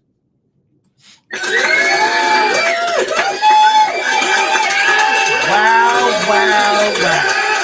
All I can say is, young brother, I'm impressed. This is our Hidden Gem Show, so I want to hear a little bit more about your clothing line before you leave, because we want to support you. So I want to make sure whatever you got selling over there, whatever you got cooking, I want to cop it. I'm going to go ahead and cash app you and get my stuff so I come pick it up. I need an autograph, because one day, I know you're going to be great. I just feel it. One day, Brother Mark, we're going to be sitting back. We're going to be in our rocking chair. I don't know. I might be in my rocking chair before you, Brother Mark. I'll be sitting there. I know that kid, Malcolm. I know that kid. You're going to a school of elites. Martin Luther King, some of the great ones. You are stepping into greatness. Everything that walk out of Morehouse, I'm just saying. I know a lot of Morehouse men. I'm just saying. Phenomenal brothers. No matter, we know nobody's perfect. I know some phenomenal brothers. Man, please let me get you find out your clothing. Talk about your business while you're here, so I can get all these amazing people who watching to support your business. Because I want to support you. Because I want to get my autograph now. Because I know I'll be in my rocket chair. I got my stuff right here from Brother Malcolm. Come on, brother. Talk about your clothing line. So at Skyline College, I was there in the economy class, and we kind of had the project to create our own kind of brand or business, and I started my own clothing business just out of like a fun, like, artistic thing just to do and try out. And I call it Stray. You can probably see the poster back there somewhere. And it was kind of just like a fun outlet for me to just try out a new form of art. And I sold some on the actual day because we had like a market day or whatever where all the different brands were selling stuff. And it was really cool to just see like the different people like the art that was on the shirts. And then the business is just, I just wanted to bring like art that could connect people, and like people could wear as like an art piece and not just buy something because of the logo that's on it, but instead like the art that's on it. And you could find the Instagram. It's one of the ones down below. It's stray.fashion. And you could see the pieces that I've released. The shop is currently closed for the spring as I'm working on some summer designs right now. So I'm hopefully going to open the shop back up soon with some new designs for everyone to buy and check out. And yeah. Man, check this out, brother. When you open the shop back up, when you get back in the lab, I need you to create me some both sides of the conversation art. I don't know what you're gonna do. Create me something, okay? I'm a cash app you, okay? I'm gonna send you some money. I want to be the first person. When you open up the store, I want you to create something for both sides of the conversation, whether shirts, hat, whatever it is. Whatever your great mind come, I want to support you because that's what we do here. We uplift and support our Black businesses, especially our young entrepreneurs. And I hope the community that is watching tonight, get ready. When Stray Fashion opens back up, I need you to support this young brother. Check them out. When the store open at, purchase, spend some money, help uplift the young brothers in the community. We always talk about we want these young brothers not to be doing things wrong. We got a young man here who is doing amazing things. Let's make sure we uplift and support the community. Again, all of his social media handles is on there. I'm expecting all of the community to go check him out on Instagram. Check him out on the social media handles. Uplift and follow him. Watch his journey because I'm telling you all, there's some greatness that's going to come at the end of this young man's journey. And we are excited to be, just to have you here as one of our scholarship award winners. And we're just happy to see you in our community make an impact. Go to Morehouse, be a change maker, change the narrative, do something amazing. Make your last name I'm just looking for Goodman. There's already enough Goodman stuff out there. You got Goodman Lumber, you got Goodman Air Conditioning, you got Goodman everywhere. We need a Goodman movie dealer that's going to take over the industry. But that being said, thank you, Brother Malcolm. Thank you to your family. I'm honored again to have you here, and I'm just honored to have you as one of our 2024 Both Sides of the Conversation Scholarship Award winners. We will support you through the journey. That's one thing about me. I will support you. Make sure you reach out to us. Stay connected. We're working on some things to help further support you all because, again, you all that are doing amazing, we want to make sure that you all are lifted up and supported. And I got you on my right hand, brother. I'll make sure we lift you up and support you. With that being said, I know you got to get out of here. Thank you again. We're going to make sure we share your Instagram handles and make sure that the community get an opportunity. We know some folks on the East Coast asleep. A lot of them wake up tomorrow. They look at the show. So we'll make sure that they check out your Instagram and follow you through your Morehouse journey. Much props to you. Continue to stay focused. And, continue to just keep your grind on mental health. This is Men's Health Month. So make sure you keep health as your first priority and continue to keep doing good things, brother. We looking to seeing you in the future doing some amazing stuff. Thank you. All right, brother. Wow, Brother Mark. I don't know, Brother Mark. I got to drop a bomb. We're blowing up the spot here. I'm just saying, we're blowing up the spot. I don't know. This is what I needed. You see, Mark, this is what greatness does to you. You know, we started off and I was in a damper mood, just thinking about the loss of a good friend, thinking about some of the loss of the community folks. These two young men tonight, they poured into me. They gave me some hope. They gave me some inspiration. They gave me some new fight.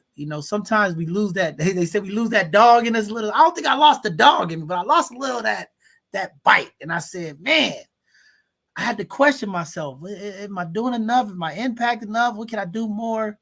Tonight, these two young brothers is the reason why These two brothers tonight is the reason why. These two brothers tonight is the reason why. These two brothers tonight is the reason why I go so hard. These two brothers tonight is the reason why I take 2 hours of sleep. These two brothers right here is why I continue to work with my young brothers in juvenile hall, because I know a little love, a little consistency, a little patience, our family sticking with our young brothers and sisters, just a little hope.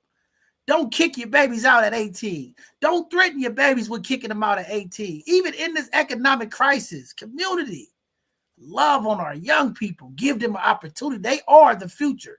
Again, community, they are the future. Let's invest in our young people. They uplifted my spirit tonight, Mark. I'm honored as a black man to sit here and watch two powerful black men, change makers, change the narrative. They're going to do something great. They already done something great. So you know it's just greatness to come. That's what I be trying to tell people. You're winning right now. They already winning. It can't be nothing but more wins. I mean, I'm just saying, it's nothing but more wins. We got to support them. We got to uplift them. Community, get behind me. I don't know. Get behind me so I can continue to get behind these young brothers and support them, because they need it. Brother Mark, another great Hidden Gem show, brother. What you got for us? Bishop, I couldn't agree with you anymore. It was uplifting to see these two young kings, and it was two words that kind of came to mind. One is, I'm just proud of the representation.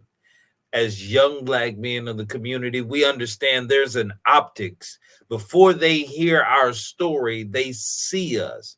And to have two intelligent young men representing us is absolutely inspiring and encouraging. And then also the other thing was affirmation. I think one of the things that we have to take our responsibility on as the elder generation is we have to affirm our young men in particular. We have to speak life into them. We have to celebrate them with our words, with our actions, and with our support. So if they keep representing the community well, the community owes them the affirmation and support of supporting and encouraging them well. Fantastic show, Bishop. Wow. Mark, as always, Mark the voice, blowing up the spot. Always, we blowing up the spot here at both sides of the conversation. Listen, y'all, I'm excited now. I don't know. My heart is heavy. Anytime you deal with loss, your heart is heavy. My emotions is high. My mind is ruminating. But tonight, these young men, they inspired me. They gave me hope. These type of young brothers is priceless, community. You know, I work with the worst of the worst, and I get to see the best of the best. Tonight, these are the best of the best, Mark. I'm in juvenile hall working with the kids who don't have the fathers in their home, haven't had the fair break, gave up, hopeless, took the wrong route, listened to the wrong information, subscribed to the wrong channel, listen to the wrong music. I work with those young people. Yes, I work with the shooters. I work with Lil Pookie. I work with Lil Ray Ray. I work with the ones that don't paint a great picture for our community. I work with those very stereotypes that the negative media is portraying in our community, that's robbing and running in the homes. I work with those young people. Yeah, I work with them. A lot of those young people, we help turn their lives around. We can't save them all, but we do a darn good job of helping these young brothers out. Community, tonight, two phenomenal young men. We need to get behind them, support them. Please go on their social media handles, follow them, uplift them. You heard Mark, affirmation. Just tell them you're great. Tell them we appreciate you. Keep going. Just do it, whatever it takes. Yeah, whatever it takes. Keep affirming these young brothers. Give them the hope when they feel hopeless. Give them the rise when they don't. Come on, young people. We got greatness in our community. Elders, we got to do our part. We got to uplift these young people, especially our young men in the community. Fathers, all of my fathers out there, you got to figure it out. Get past the baby mama drama. Get past the women issue. Get past the relationship. Get back in our young people's lives. We need the fathers so much right now. We need the fathers in the midst of this chaos when young people are shooting in public, wide open, when innocent man is taken. When an innocent man life is taken, And our young brothers is wilding out there. Fathers of the community, we need y'all to take hold. This is not the time to sit back and say, yeah, the mother raised her. Yeah, she didn't want me in his life. Now look at him. I'm tired of hearing those stories. So many times I hear brothers, Mark, saying, oh, now look at him. I was trying to be in his life. She wouldn't. I don't want to hear that from the man in the community. I don't need to hear another brother say that in our community. I need the man, the alpha males, the masculine males. I need the men that stand on business, the strong man that's out of their ego to step up. Be a father, be a leader. Get past the baby mama drama. Go talk to your son. Go talk to your nephew. Go talk to your cousin. There's violence. And our community has to stop. These young men need guidance. I need all of the big homies in our community that's misleading our young brothers, giving them the wrong information. I need all of the big homies to give some real information, give some real game to our young people. What is happening in our community? It is not okay. There's violence in our community. It is not okay. I need the big homies. I need the OGs of the community to stand up. We got to put this down. I need the community to understand this violence is hurting us all. This violence is keeping us from moving forward. I need the elders to listen to the young people. I need the fathers of the community to listen to these young people. There's some hurt in our community. There's dysfunction. It's because our young men don't feel loved. They don't feel affirmed. They don't feel supported. I need the fathers. Yeah, I'm calling out the fathers of the community. You can't just go home after work and say, I'm not getting my hands dirty. I don't want to deal with these youngsters. They don't want to listen. I need the man. Yeah, the real man of our community to stand up.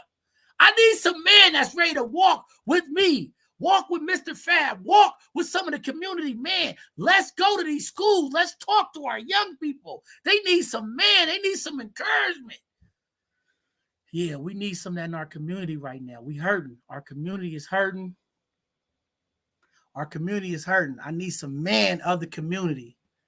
I need some real alpha man of our community to come together. We got to do this. We got to do this, brothers. We got to stop with the excuses. I don't want to hear no more these youngsters. They don't want to listen. They go learn. No, I need some people that's going to get involved. We got to do this, community. We're going to keep losing innocent life. We're going to keep losing our young people to this system.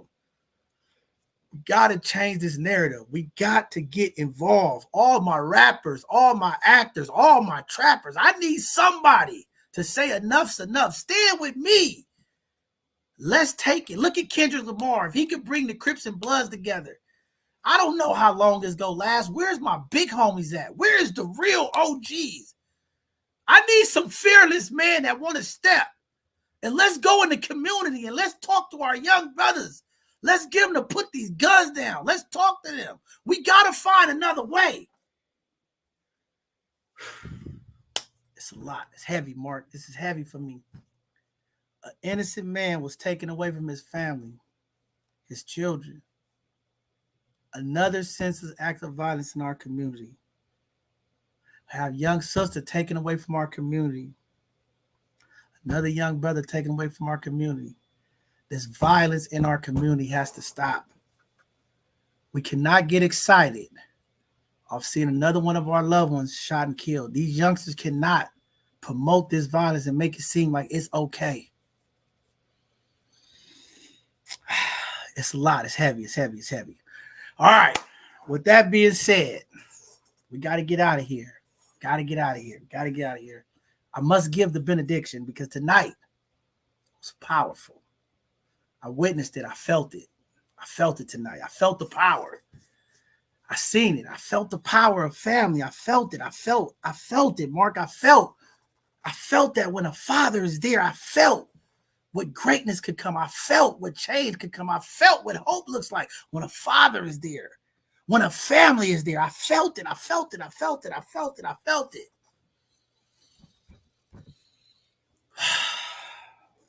Community, let me get through this benediction. I got to get y'all out of here. Thank y'all for being patient.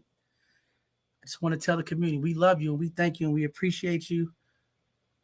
This Thursday will be our last Thursday that we'll be having consistent shows week to week. We'll be changing our programming.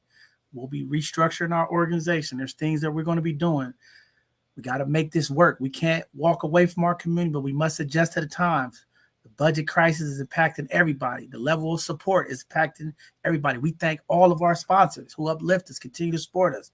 It's going to be a journey, but I got to get out in the community. A lot of these programming changes, I got to get back in the community. Being here 3 times a week, every week, is just too much. I got to get back in the community with my young people.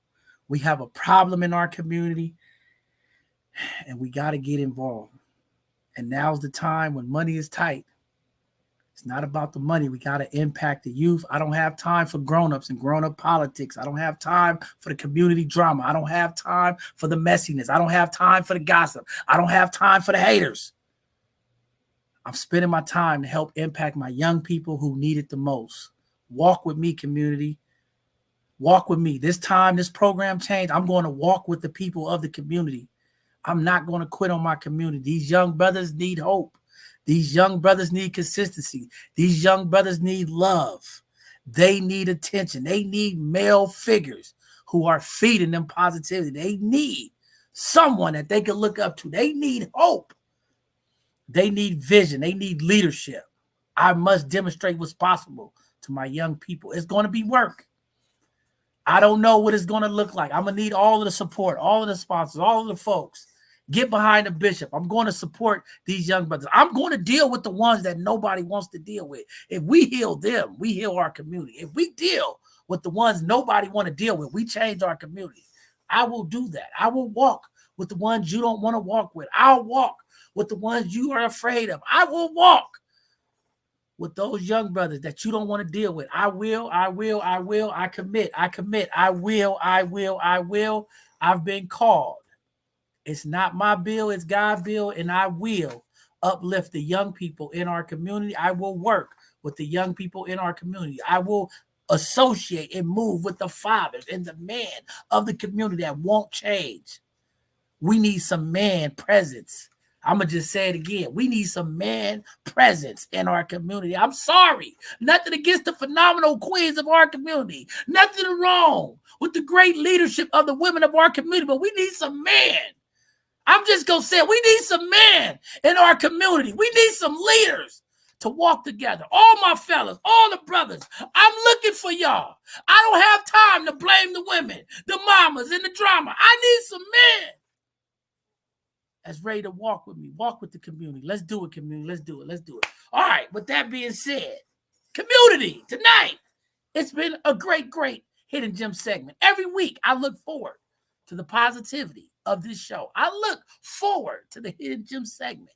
These are the young people. These are the people of the community that you might not see every day, but they are doing greatness.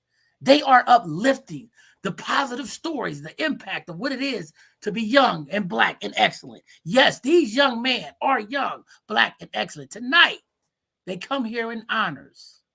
They come here with vision. They come here with goals and opportunity. Yes, we have a political science major, a 4.0 GPA graduate, a brother that is going to change the narrative. He is going to fight and combat this legal system. He's going to do his part to educate the community of their civic duties. Yes, Brother Chima is a phenomenal young king. We will uplift and support his movement, his motion, his spirit. This young man is powerful. Tonight, that young man is going to UCLA. He's going to change what the Bruins is about. He's going to bring the Bay Area swag. He's going to bring the energy. Tonight, phenomenal young man. Then we had the powerful. We had the relentless young Malcolm. Young Malcolm is a phenomenal young man. Young Malcolm is going to make headway. He's going to change the narrative of what it means to be young and Black in America. He's going to tell the stories from his lens. He's going to Morehouse. Yeah, there's something about that. Yeah, he's going to Morehouse. He's going to do some great things, community. Get behind this young man. Brother Malcolm is going to do theater. He's going to do art. He's phenomenal. He's a real young man. Did you see the greatness that I seen tonight? Could you feel his aura? It's something about a man in confidence. This young man has confidence. This young man has support. He has a father. He has a mother. He has a community. He's going to do something great. The stories of our community from his lens will be told. Those stories will be uplifted. I don't know about you, community. That young man is going to do something great. The seeds has already been planted. We must continue to water that seed so that it can continue to blossom and be great. He's going among the greatest of the greatest at Morehouse. He is going to bring the spirit of California to Atlanta. He's going to be a difference maker. He's going to make stories that is going to make you cry. He's going to make stories that's going to make you smile. He's going to deliver stories that's going to make you proud. I can feel it. He's going to do something great. Community, get behind him. Straight Fashion. Make sure you check out his YouTube. Make sure you check out his Instagram. When he opens the store, make sure you do your part to support this young man's vision and go uplift him. Community, that's what we're here for. Uplift the young man of our community. They need affirmations. They need support. They need our dollars to support their visions and their goals. To all of the amazing folks out there, to all of the amazing teachers, all of the amazing counselors, to all of the amazing educators who continue to pour into our young Black males, I salute you all. This is Men's Health Month. Continue, fellas, to uplift your health. Continue to do your part to stay healthy. Not just mental health, but all health. This is our month. Before I let us go, as we send our condolences to the families of the lost ones and the loved ones who've been impacted by gun violence this month and every month, we uplift you. We hold you to the highest regard. We will advocate and fight for you and stand with you. In these challenging times of grief, we will continue to uplift the lives of the young, the old who's been lost to gun violence. We must come together, community. There's a conversation that is needed. Man of our community must come together. We must sit at the table. We must set the foundation. We must build a relationship with our young people. Now is the time more than ever, when the money is tight, when it's nothing in sight, when we don't know what's coming. This is our time to be man and take the lead of our community. With that being said, thank you, community, for tuning in tonight, uplifting and celebrating these two young brothers. I know we had a third hidden gem who had to cancel. We'll make sure we get her on. A lot going on.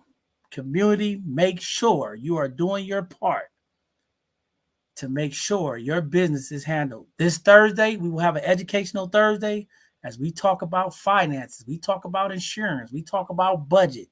Make sure your affairs is in order. We never know when that appointment that we can't cancel is going to happen and the good Lord called one of us home.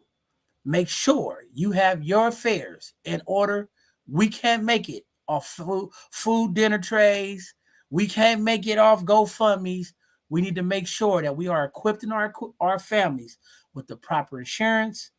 So if someone in our family loses their life, we won't have to stress about how we're going to bury them. It is our duty as the adults, the elders of the community, to build that legacy for our family. Just like we pay our cell phone bills every month, just like we pay our cable bills every month, we need to be making sure that we have a life insurance policy that we pay consistency every month. With that being said, peace to the community. We love you. We uplift you. I am the bishop. Mark is the voice. We will walk with the people. We love you. We will be there. We will never give up or turn our backs on the people. Until next time, be safe.